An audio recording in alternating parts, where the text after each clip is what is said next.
তো early morning এখানে আমার ব্রেকফাস্টটা রেডি হয়ে গেছে। আজকে ঝালসুজি বানিয়েছি আফটার লং টাইম।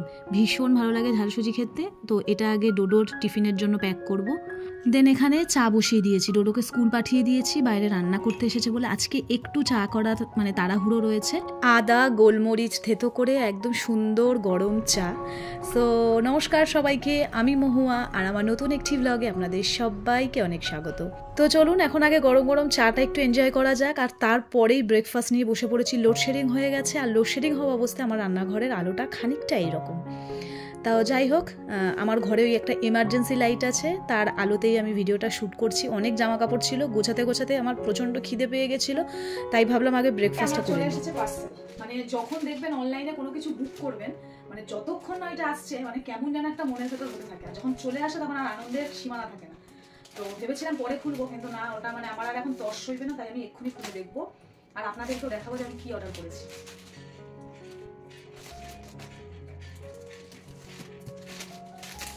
কত সুন্দর একটা প্যাকেটে আমি প্রোডাক্টটা রিসিভ করেছি, দেখুন। Wow wow, finally finally finally আমার স্কার্ট চলে এসেছে।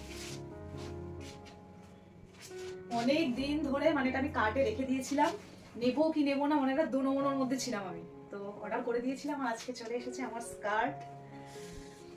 খুব সুন্দর হয়েছে, খুব সুন্দর। Thank you Meesho, thank you so much.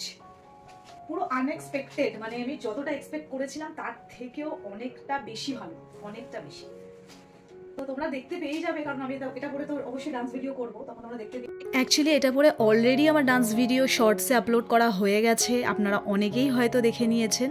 তো এখন সমস্ত কাজগুলো ঘরে সেরে নেব, বাসি ঘরের কাজগুলো আগে সারবো, কারণ আমি মনে করি প্রত্যেকটা কাজের যে টাইমিং, সেই টাইম মতন যদি ঘরের প্রত্যেকটা কাজ করা যায় তাহলে তো সেটা সংসারের জন্য ভালোই, আর নিজের জন্যও ভালো, নিজের মন মেজাজটাও কিন্তু অনেকটা ভালো থাকে। অনেকে অনেক রকম কুসংস্কারের কথা বলেন, দেখবেন যে এটা করতে নেই, ওটা ভালো, সেটা ভালো, কিন্তু আমি মনে করি সংসারটা ভালো রাখার জন্য প্রত্যেকটা কাজ যদি নিয়ম মেনে করা যায়, সংসারের তো কিছু নিয়ম আছে, তো সেই নিয়ম মেনে কাজ করলে না সংসারেরও ভালো আর আপনারও ভালো।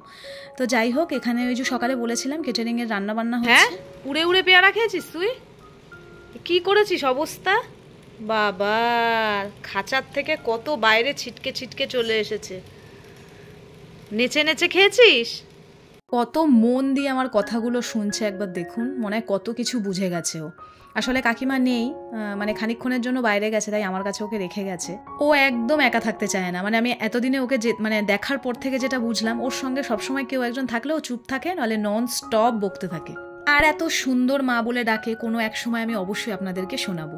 তাহলে চলুন এখন চটপট করে রান্নাটা সেরে নিই। পালং শাকটা অলরেডি বসিয়ে দিয়েছি, কেটে নিলাম, তখন তো দেখলেনই আপনারা।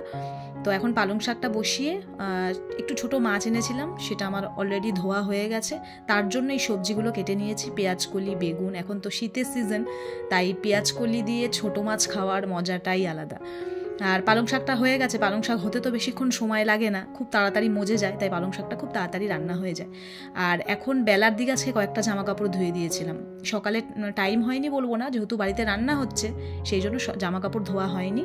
এখন কয়েকটা জামা কাপড় ধুয়ে আর একবারে ছাদে মানে পুজোর বাসনগুলো নিয়ে চলে এসেছিলাম, সেগুলোও ধুয়ে নেব। স্নান আমার হয়ে গেছে, রান্নাবান্না করে এখন পুজোটা করে নিয়ে তারপরে খেতে বসবো। আর প্রত্যেকটা কাজ সময় মতন সেরে নিয়ে এর ফাঁকে আমি একবার আমার নতুন ফ্ল্যাটেও গেছিলাম, সেখানে একটু দরকার ছিল। আর মাজা বাসনগুলো এখন গুছিয়ে নিই, দেখলাম একটু শুকিয়ে গেছে। আর ভিডিওটাও আজকে এখানেই শেষ করছি, দেখা করব খুব তাড়াতাড়ি নতুন আরেকটা ভিডিওতে।